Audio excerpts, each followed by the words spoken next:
Mitch, Great Lakes Classic Cars and Great Lakes Auto Customs. Let's see what's going on today.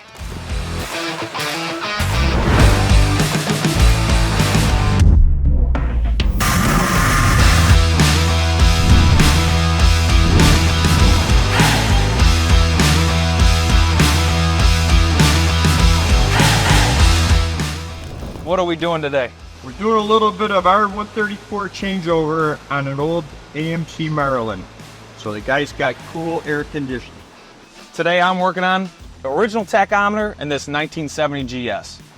Hey Marlon, what's going on today? Just doing on a deal in a 68 Corvette going to France. As always, you can visit us on Facebook or on our website, www.glclassiccars.com.